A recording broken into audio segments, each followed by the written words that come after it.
오늘 주신 말씀은 고린도전서 15장입니다. 신약성경 282쪽. 고린도전서 15장 13절에서 20절 말씀 교독합니다. 만일 죽은 자의 부활이 없으면 그리스도도 다시 살아나지 못하셨으리라. 그리스도께서 만일 다시 살아나지 못하셨으면 우리가 전파하는 것도 헛것이요 또 너희 믿음도 헛것이며 또 우리가 하나님의 거짓 증인으로 발견되리니 우리가 하나님이 그리스도를 다시 살리셨다고 증언하였습니다. 만일 죽은 자가 다시 살아난 일이 없으면 하나님이 그리스도를 다시 살리지 아니하셨으리라. 만일 죽은 자가 다시 살아나는 일이 없으면 그리스도도 다시 살아나신 일이 없었을 터이요. 그리스도께서 다시 살아나신 일이 없으면 너희의 믿음도 헛되고 너희가 여전히 죄 가운데 있을 것이요. 또한 그리스도 안에서 잠자는 자도 망하였으리니 만일 그리스도 안에서 우리가 바라는 것이 다만 이 세상의 삶뿐이면 모든 사람 가운데 우리가 더욱 불쌍한 자이리라. 그러나 이제 그리스도께서 죽은 자 가운데서 다시 살아나사 잠자는 자들의 첫 열매가 되셨도다. 아멘. 나의 치료자 되시는 주님을 찬양합니다. 이 시간 예배할 때에 치유하시는 예수의 은혜가 우리 각 심령 가운데 충만하게 역사하시기를 축복합니다. 그러신 우리 마음과 상한 마음 또 병든 몸 치료해 주시기를 원하시니 이 시간에 기도할 때에 바라고는 할 때에 치료의 은혜가 우리 가운데 임할 수 있기를 기도하고요. 치료의 은혜를 체험하는 시간 되시기를 원합니다. 이런 예화가 있습니다. 언제나 늘 기쁘고 즐겁게 그리고 항상 웃는 얼굴로 사시는 꽃가게 할머니가 있었습니다. 어느 날 단골 손님이 할머니께 묻습니다. 언제나 그렇게 즐거워하시는 것을 보니 항상 웃고 사시는 거 보니 아무런 근심 걱정 없으신가 봅니다. 천만에요. 걱정 근심이 없는 사람이 어디 있겠어요? 내게도 괴롭고 힘든 일, 근심 걱정거리가 하루가 멀다고 생긴답니다. 아니 그런데 어떻게 그렇게 매일 즐겁게 환한 얼굴로 살 수가 있습니까? 물었죠. 이 할머니가 대답합니다. 나는 3일의 비밀을 가지고 산답니다. 3일의 비밀. 아니 그게 무엇입니까? 3일의 비밀이란 어떤 문제가 생길 때마다 또 힘들고 어려울 때마다 그 문제를 하나님께 맡겨드리고 조용히 3일을 기다리는 것입니다. 예수님이 무덤에서 3일 만에 부활하신 것처럼 그 문제가 해결되는 데에는 3일이면 족하답니다. 때로는 숫자대로 3일이 아닐 수도 있지만 주님의 부활의 원리는 늘 동일합니다. 그래서 나에게는 어떤 고난이 와도 3일 후면 언제나 광명이 찾아온다는 것을 알기에 사는 것이 늘 즐겁기만 하지요 라고 대답했다고 합니다. 사랑하는 성도 여러분, 이 부활의 3일의 비밀을 깨닫게 되길 주님의 이름으로 축복합니다. 예수님께서 죽음의 권세를 이기시고 부활하심으로 예수님이 생명의 주인이시고 하나님의 아들이시고 그리스도가 되신다는 사실을 증거하는 시간은요, 죽으신 지 3일째 되는 날이었습니다. 죽음에서 생명으로, 그리고 절망에서 소망으로, 슬픔에서 기쁨으로, 감사로 바꾸어지는 시간은 3일이 지난 후였어요. 적어도 이틀 동안은 예수님이 사망 권세 아래 굴복하신 것처럼 보였지만 3일째 죽음을 이기시고 부활하셨지요. 부활의 소망은 결코 죽음을 맛보지 않고서는 가질 수가 없는 것입니다. 응답받고 또 고침받고 회복되어지는 이 부활의 3일의 비밀을 깨닫고 능력 있고 항상 기뻐하고 범사에 감사하는 삶을 살아갈 수 있기를 바라면서 이 시간 서로 축복합니다. 거룩하신 하나님 아버지와 주 예수 그리스도로부터 은혜와 평강이 있기를 축복합니다. 우리가 지난주에도 말씀드렸다시피 재판을 하는 법정에서 중요한 증거는 증인이 보고 들은 것을 말하는 것이지요. 아무리 큰 사건이라도 본 사람이 있으면 쉽게 해결이 되지요. 근데 아무리 미미하고 사소한 사건이라도 증인이 없으면 미제 사건으로 남는 경우도 많이 있습니다. 아마 우리 예수님의 부활의 증인이 없었다면, 직접 눈으로 보고 확인한 사람이 없었다면 아마 쉽게 믿지 못했을 것입니다. 사람이 죽었다가 살아났다 하는 것, 일상적이지가 않죠. 매우 특별한 경우이지요. 결코 있을 수 없다고 상식적으로 생각하는 일이잖아요. 그런데 아무도 본 사람이 없으면 누가 예수님이 부활하셨다 하는 말을 쉽게 믿을 수 있겠어요? 이 사도 바울은 예수님이 죽으시고 부활하신 사건이 실제로 있었던 일이다. 그리고 역사의 한 페이지를 남긴 위대한 일임을 오늘 우리가 읽은 고린도전서 15장에서 증거하기 때문에 이 고린도전서 15장을 가리켜서 부활장이라고 합니다. 15장 한 장에 온전히 예수님이 부활하셨음을 증거하는 말씀들로 가득 차 있어요. 자, 과거에 일어난 부활 사건을 증거하고 있는데요. 무엇보다 바울은 예수님의 죽으심과 부활하심이 역사적인 사실임을 증명하기 위해서 먼저 성경대로 이렇게 성경대로라고 합니다. 성경대로. 자, 우리 15장 3절 말씀을 보면 내가 받은 것을 먼저 너희에게 전하였노니 이는 성경대로 그리스도께서 우리 주를 위하여 죽으시고 그랬어요. 자, 예수님이 죽으셨는데 무엇대로? 성경대로. 4절 같이 봅니다. 장사 지낸 바 되셨다가 성경대로 사흘 만에 다시 살아나사. 자, 죽으시고 장사 지낸 바 되셨어요. 그런데 다시 살아나셨는데 무엇대로? 성경대로. 그것이 객관적인 사실이라고 강조하는 말씀이잖아요. 예수님이 죽으신 후 3일 만에 부활하신 것이 사도 바울 자신의 어떤 주장이나 어떤 이론이나 학설 혹은 소설 같은 이야기가 아니라 성경에서 말씀하신 대로 일어난 실제 사건임을 의미하고 있는 것이지요.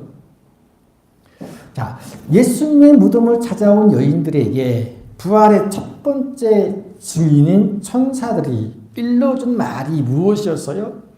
자, 지난주에 드린 말씀이잖아요. 예수님 무덤을 찾아온 여인들에게 천사들이 한 말이, 자, 예수님 살아나셨다. 그런데 무엇대로? 그가 말씀하신 대로.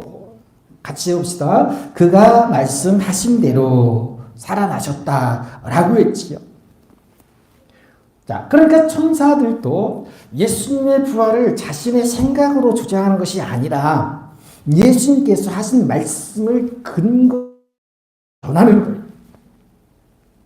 그 근거가 명확하지요.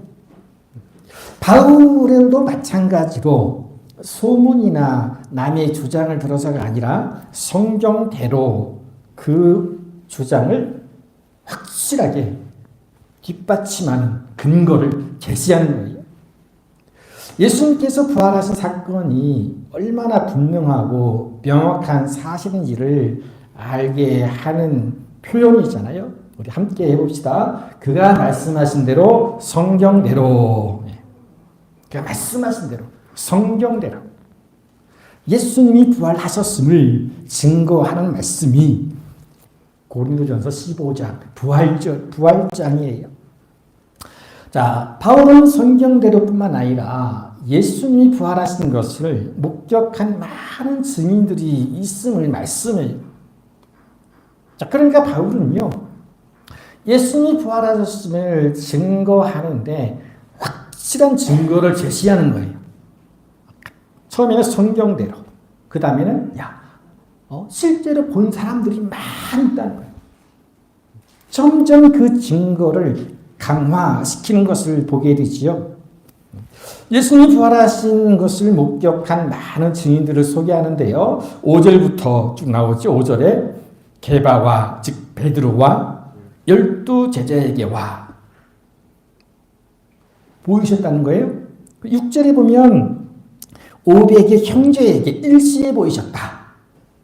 500여 명의 형제들에게 한꺼번에 보여주셨다. 그리고 지금까지 산 사람도 있다.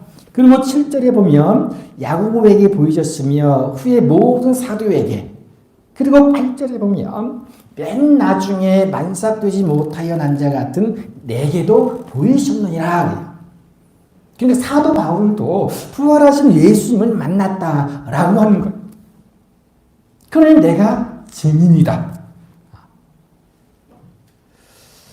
여러분, 결코 안 본 것을 봤다고 하는 것은 거짓말이잖아요. 그리고 본 것을 봤다고 말하는 것은 진리예요. 그리고 본 것을 보았다고 말하는 데는 힘이 있어요. 그 누가 뭐라 해도 본 것을 보았다고 말하는 거죠. 왜냐, 보았기 때문에. 말씀을 통해서 우리가 확인해 볼 수가 있는데요. 자, 지금까지 어떤 증인들이 있는지. 자, 지난주에 말씀드린 것처럼 맨 먼저 부활하신 예수님을 만난 사람들은 예수님의 무덤을 찾아갔던 막달라 마리아와 다른 마리아였지요. 자, 마태복음 28장 9절에 보면 예수께서 그들을 만나 이르시되 평안하냐 하시거늘 여자들이 나아가 그 발을 붙잡고 경배하니 그랬어요. 여인들은요, 부활하신 주님을 직접 보고 손으로 만져보았기 때문에 다른 제자들에게도 확신에 찬 증언을 합니다. 자, 막달라 마리아의 증언입니다. 요한복음 20장 18절에 보면 같이요. 내가 주를 보았다.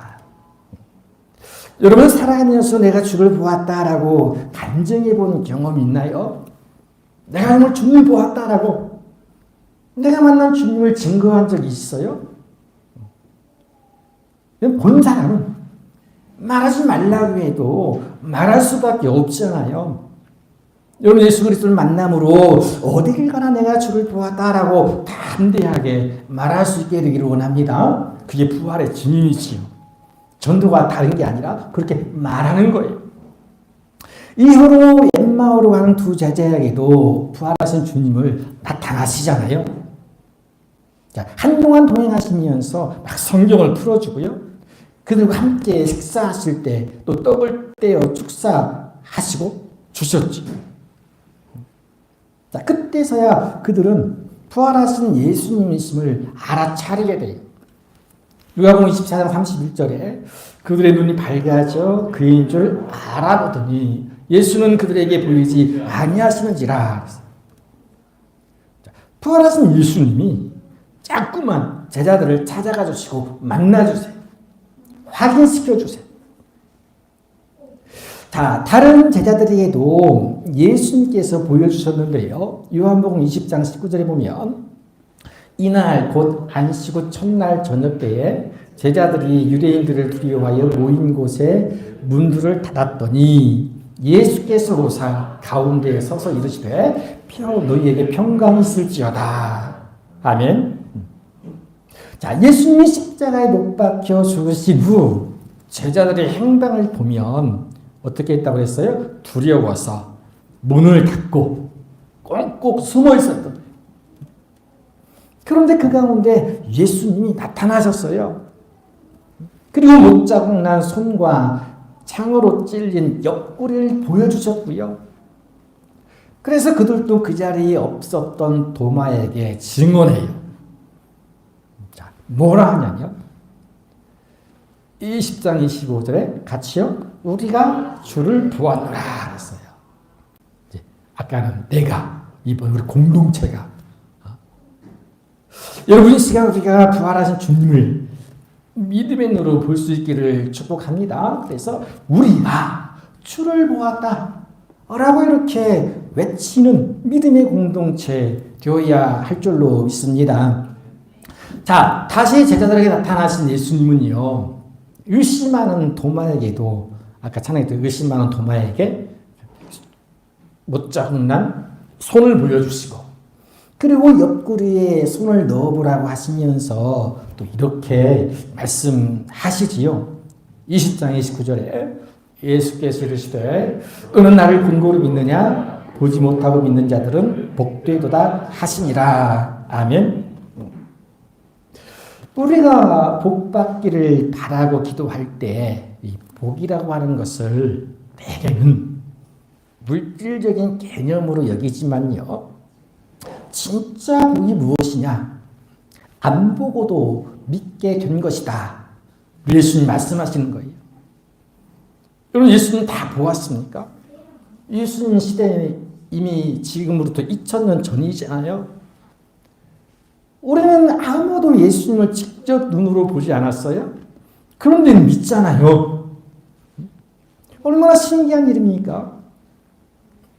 그러나 예수님은 보고 믿는 것도 은혜이지만 이후로도 있어진 많은 사람들에게 주시는 말씀, 안 보고도 믿는 것이 진짜 복이 있는 자이다 라고 하시니 오늘 우리는 진정한 복이 있는 사람인 줄로 믿습니다. 왜 복이 있냐? 여러분, 거꾸로 생각해 보면요, 세상에는 그런 사람들 많잖아요. 보여주면 믿겠다. 반대로 안 보이니 못 믿겠다고 말하는 사람들이 얼마나 많습니까? 우리는 어떻게 믿게 되었을까요? 저는 늘 그런 질문을 합니다. 내가 어떻게 예수님 믿게 되었지? 내가 어떻게 주의 종이 되었지? 이런 걸 참 많이 생각하면서요, 정말 스스로가 많은 은혜를 받을 때가 있습니다. 저 신비하죠. 신비해요. 도대체 내가 어떻게 믿게 되었나? 이런 질문을 해본 적 있죠. 어떻게 내 마음속에 믿음이 들어왔지? 어떻게 내가 죄인인 것을 깨닫고 예수님의 십자가 보혈로 죄의 씻음을 받았지? 아니, 어떻게 내가 하나님의 자녀가 되었지? 내가 도대체 뭘 했나? 뭘 잘한 것이 있나? 어떻게? 이렇게 수없이 많은 질문을 통해서 깨닫는 것은요, 모든 것이 하나님의 은혜일 뿐, 나의 자랑은 단 1도 없다는 것입니다. 고린도전서 12장 3절에 보면 성령으로 아니하고는 누구든지 예수를 주시라 할 수 없느니라. 아멘. 2000년이 지난 지금 우리는요, 부활하신 예수님을 직접 눈으로 볼 수 없으나 성령 하나님께서 들을 때 깨닫게 하시는 은혜를 주심으로 예수님이 나의 구주가 되시는 것과 예수님이 죽은 자 가운데서 3일 만에 부활하신 것이 사실이고 진실임을 믿는 자가 되었으니 그것만으로도 큰 복을 받은 줄로 믿습니다.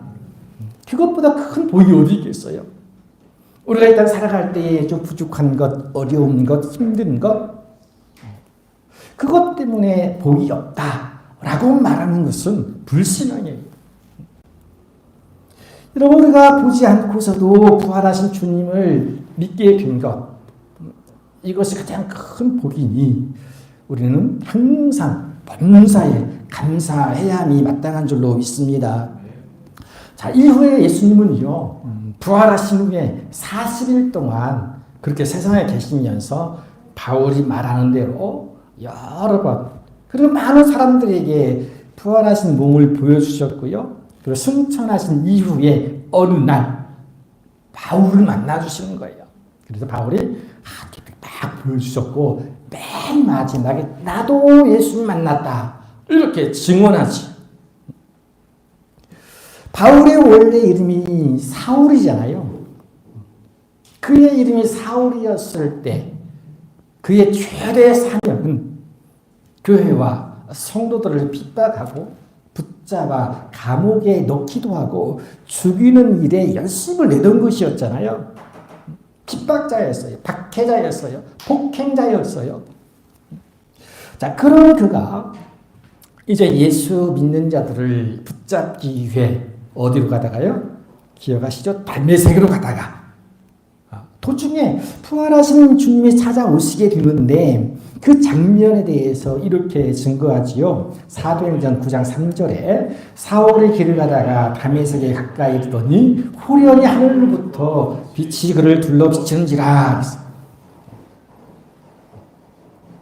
이번에는 예수님이 승천하신 이후로 빛으로 찾아오시는 거예요. 사울은 강력한 빛에 굴복하여 땅에 엎드렸고 주의 음성이 들려옵니다. 사울아, 사울아, 내가 어찌하여 나를 박해하느냐? 주님 누구십니까? 나는 네가 박해하는 예수라 하시죠. 그렇게 예수님이 사울을 만나주시는 거예요. 자, 부활하시고 승천하신 예수님은 복음의 원수였던 사울을 찾아와 주시고 이방인을 위한 사도로 불러주셨어요. 그래서 바울 역시 10절에 보면 본문 10절 한번 읽어볼까요?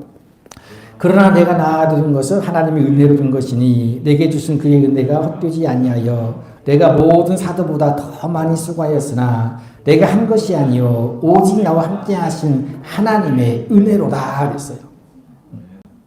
바울은 하나님의 은혜로 주님 만났다 고백하지요. 이후 바울이라는 이름으로 불리게 되었고 스스로 이렇게 고백합니다. 로마서 1장 1절 예수 그리스도의 종 바울은 사도 부르심을 받아 하나님의 복음을 위하여 택정함을 입었으니. 사랑하는 성도 여러분, 부활의 주님께서 이 시간 저와 여러분을 찾아와 주시고 만나 주실 뿐 아니라 부활의 주님을 세상 가운데 전할 부활의 증인으로 그리고 이 시대의 사도로 특별히 택정하시고 정하여 부르신 줄 믿으시길 바랍니다. 바울은요 이렇게 고린도전서 15장에서 그토록 생생하게 예수님의 부활을 증거하면서 특별히 이 부활장을 쓴 목적에 대해서도 말합니다. 우리 12절 말씀 볼까요? 자, 너희 중에서 어떤 사람들은 어찌하여 죽은 자 가운데서 부활이 없다 하느냐? 교회 안에 부활이 없다고 말하는 사람들이 있는 거예요. 당시 고린도 교회에 있는 어떤 사람들 예수님의 부활을 믿지 못하는 것인데요. 그런 어떤 사람들일까요? 몇 가지 가정해 볼 수가 있는데요. 자, 사도행전 23장 8절 말씀. 이는 사두개인은 부활도 없고 천사도 없고 영도 없다 하고 바리새인은 다 있다 함이라. 자, 사두개인들은 뭐가 없다고요? 부활이 없다고 말하는 사람들이에요. 그러니까 고린도 교회 가운데 이 사두개인이 있거나 아니면 사두개인들의 영향을 받은 어떤 사람이 야 부활은 없어. 사람 죽었다고 어떻게 살아나? 이렇게 말해서 교회를 시끄럽게 한다는 거예요. 또 어떤 사람들이 부활이 없다고 말할 수 있을까요? 철학자들, 철학자들, 뭐 과학자들도 있겠죠. 그리고 당시에 이방인 성도들이 도저히 못 믿겠다는 거예요. 어떻게 사람이 죽었다 다시 살아날 수 있느냐라고 말하면서 부활을 부정하는 사람들이 있기 때문에 사도 바울이 고린도에 보내는 편지 가운데 15장 통째로 할애해서 부활의 확실성에 대해서 증거한. 여러분 지금도 다르지가 않죠. 세상 사람들은 부활은 없다고 말합니다. 왜냐하면 그게 그냥 상식이잖아요. 성경에도 사람이 한 번 죽는 것은 정해진 운명이다 그랬어요. 이후에 심판이 있을 뿐이다 라고 했죠. 사람들은요 그것이 비과학적이야, 비합리적이야, 어떻게 그것을 논리적으로 설명할 수 있느냐 말이다. 부활은 없다, 가능성이 없다. 맞지요? 그죠? 여러분 부활을 믿지만 그걸 합리적으로 과학적으로 설명할 수 있습니까? 저도 못합니다. 그럴 수 없어요. 그러나 눈에 안 보인다고 없다고 말할 수 없는 것들이 얼마나 많습니까? 설명할 수는 없지만 존재하는 것들이 굉장히 많아요. 뭐 일례로 사람의 마음이나 생각이나 혹은 공기나 도저히 어떻게 사람 마음, 우주의 비밀, 여전히 미지의 세계가 굉장히 많잖아요. 도저히 설명이 안 되는 자연현상이나 많습니다. 사람과 사람 사이의 관계나 되어진 일들이나 수많은 일들을 여전히 설명할 수 없는 것들이 많지요. 우리가 관계가 서로 있잖아요. 끈으로 연결될 때 보입니까? 관계가 보여요? 안 보이잖아요. 그런데 분명히 관계가 존재해요. 하물며 예수님의 부활을 사람의 언어로, 말로 설명할 수 없는 것은 너무나 당연한 일이에요. 한낱 피조물인 사람이 위대하신 창조주 하나님께서 하신 일들을 어떻게 과학적으로, 어떻게 합리적으로, 어떤 이론이나 설명으로 규명할 수 있겠어요? 어림없는 일이에요. 자, 그러니 믿음이 아니고는 도저히 설명할 길이 없습니다. 예수님의 부활은요, 아는 것이 아니라 믿는 거예요. 그리고 사실이 아닌 것을 사실이라고 믿는 것이 아니라 역사적이고 실제적으로 일어난 일이기에 믿는 것이 예수님의 부활 사건인 줄 믿습니다. 마태복음 28장 17절에 예수를 미혹고 경배하나 아직도 의심하는 사람들이 있더라 그렇죠. 예수님을 배웠고 만났어요. 부활하신 예수님 만난 사람들 중에서도 여전히 의심하는 사람도 있다고 하잖아요. 하늘을 보지 않고서도 믿게 된 것이 가장 큰 은혜이고 가장 큰 복인 줄로 믿습니다. 여러분 바울은 13절에서 이런 얘기를 하잖아요. 만일에 죽은 자의 부활이 없다면 이라고 가정해 봅니다. 만일에 죽은 자의 부활이 없다면, 부활이 없다면 당연히 예수님께서도 살아나지 못하실 것이고, 그러면 어떻게 됩니까? 우리가 전파하는 것도 다 헛것이다. 믿음도 헛것이고 우리가 거짓말쟁이가 된다라고 하고요.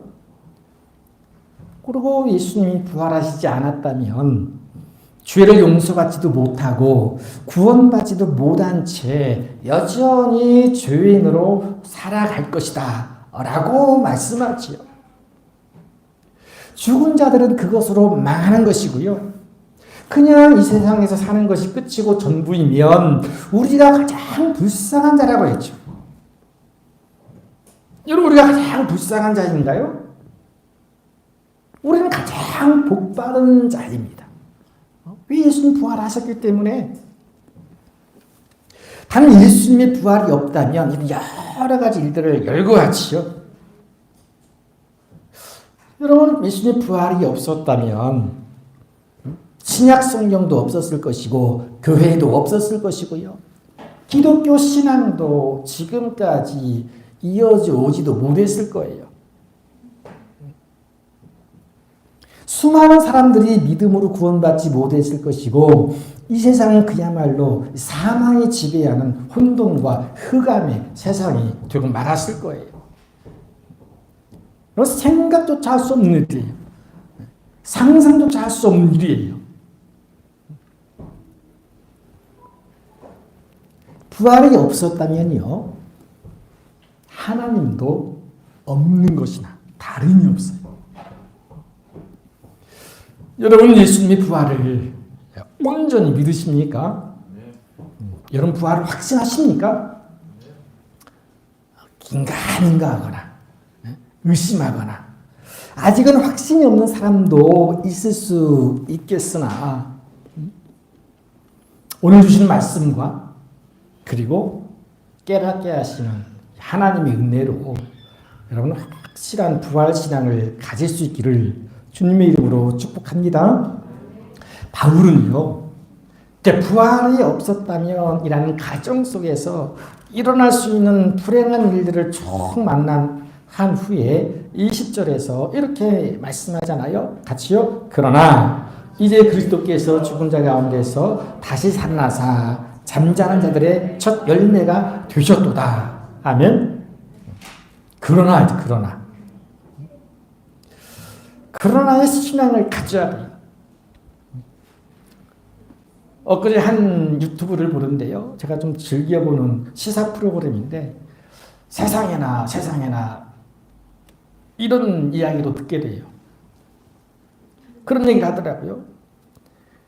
자, 이분들이 길거리에서 군중들을 선동하고 갈등과 분열을 조장하는 일부 목회자들을 비판하면서 그들이 말하는 기독교의 내세와 부활을 나는 믿지 못하겠다. 저런 이들이 말하는 것을 어떻게 믿을 수 있겠느냐라고 하더라고요. 이런 공개적으로 기독교를 비판하는 수위가 점점 높아지고 있어요. 저로서는 굉장히 언짢고 기분 나쁜 소리이죠. 자신의 정치적인 목적을 위해서 혹세무민하는 가짜 지도자들 때문에 기독교 신앙과 부활이 부정당한다고 해서 예수님의 부활 사건이 없는 일이 되는 것인가요? 그럴 수 없죠. 제가 들으면서 기분 나쁘고 안타깝지만 그러나 너희들이 혹은 세상이 뭐라 하든지 주님께서 부활하셨고 믿는 이에게 영생과 구원이라는 은혜가 주어진다는 것 단 1도 의심하지 않았어요. 그럼 지금처럼 시국이 어수선하고요. 막 모든 종교를 섞어서 막 헷갈리게 해요. 기독교 신앙을 정치적인 목적으로 이용하는 등으로 인해서 우리가 사는 주변에서 이 기독교 신앙이 부정당하는 그런 일들이 많아졌어요. 공개적으로 그런 소리를 들을 지경이 돼 있어요. 심지어는 가족이나 친척이나 친한 이웃 중에도 부활에 대해 불신하고 의심하는 사람들이 많이 있습니다만 그러나 여러분 살아가면서 그런 상황을 많이 만날 거예요. 그러나 해야 돼. 그러나 그리스도께서 다시 살아나사 부활의 첫 열매가 되셨음을 담대히 외칠 수 있기를 축복합니다. 담대히 외쳐야 돼. 왜냐하면 예수님께서 부활하신 것은요, 억지로 믿으라고 하는 것이 아니에요. 없는 사실을 지어내서 강요하는 것이 아니잖아요. 역사적인 진리이고 부활하신 예수님처럼 우리도 부활하기 때문에 그렇습니다. 오늘 52절 말씀 보면요. 나팔 소리가 나매 죽은 자들이 썩지 아니할 것으로 다시 살아나고 우리도 변화하리라. 아멘. 저는 한 청년을 잊지 못하는데요. 늘 그런 생각을 물어봐요. 목사님, 우리가 죽으면 부활합니까? 목사님 부활 진앙 있습니까? 물어봐요. 아, 그럼 당연히지. 예수님 부활하셨고 믿는 이들도 부활한다. 근데 그 청년이요. 지금 세상에 있지 않아요. 근데 그런 생각을 가져요. 야, 나도 죽으면 언젠가 부활할 텐데 그 청년을 다시 만나게 될 것이다. 그런 소망을 가지고 위로를 받아요. 여러분, 부활하신 주님처럼 우리도 사랑을 삼키고 이김으로 부활하여서 영원한 승리를 주시는 하나님이심을 믿고 부활의 산 소망 가운데 범사에 감사하며 살아갈 수 있기를 주님의 이름으로 축복합니다. 부활의 법칙, 아까 그랬죠? 할머니가 3일의 법칙. 반드시 살아난다. 반드시 회복되어진다. 반드시 고침받는다. 치유되어진다. 응답받는다. 이 부활의 3일의 법칙을 믿는 것이 곧 부활의 삶을 사는 것이고 우리도 언젠가는 주님처럼 부활하게 될 줄로 믿고요. 오늘 마지막 주신 말씀 신비에 새길 수 있기를 원합니다. 58절 말씀. 그러므로 내 사랑하는 형제들아 견실하며 흔들리지 말고 항상 주의 일에 더 힘쓰는 자들이라. 이는 너희 수고가 주 안에서 헛되지 않는 줄 압니다. 아멘. 아멘. 견실하라. 흔들리지 말라. 부활의 소망을 가진 사람이요. 그런 믿음을 가지고 있어요. 흔들리지 않아요. 믿음의 심지가 굳건해요. 우리의 수고가 주 안에서 헛되지 않은 줄 믿으시고 주의 일에 더 힘쓰는 부활의 산 소망 가운데 살아가는 저 여러분 되시기를 주의 이름으로 간절히 축복합니다. 걸어가신 아버지 은혜를 감사합니다. 불신앙과 그리고 우상 숭배가 가득한 이 세상 가운데서도 하나님 아버지 은혜가 하나님 주시는 은혜로 믿음을 갖게 하시고 부활의 산 소망 가운데 살아갈 수 있도록 우리를 특별히 택정하시고 자녀 삼아주시고 제자 삼아주심을 감사합니다. 안 보고도 믿을 수 있는 큰 은혜를 주셨으니 이 믿음 영원토록 변치 않게 하시고 우리도 주님처럼 부활할 그날을 소망하며 기다리며 부활의 삶을 살아갈 수 있는 우리 모두가 되게 하여 주옵소서. 무엇보다 이 땅을 살아갈 때에 그러나 주님께서 부활하셨음을 외치며 부활의 산 증인으로 살아갈 수 있는 주님의 참된 제자가 되게 하여 주옵소서. 항상 견실하고 흔들리지 않고 항상 주의 일에 힘쓰는 자들이어서 우리의 수고가 주 안에서 헛되지 않는다는 사실을 경험케 하시고 그런 삶을 살아갈 수 있도록 함께하여 주옵소서. 우리의 부활의 첫 열매가 되어주시고 우리 가운데 부활의 산 소망을 주시는 예수님의 이름으로 기도하옵나이다. 아멘. 같이 합니다. 거룩하신 하나님의 아들 예수 그리스도시여, 그러나 예수님께서 죽은 자 가운데서 3일 만에 다시 살아나셨음을 담대하게 외치게 하옵소서. 아멘.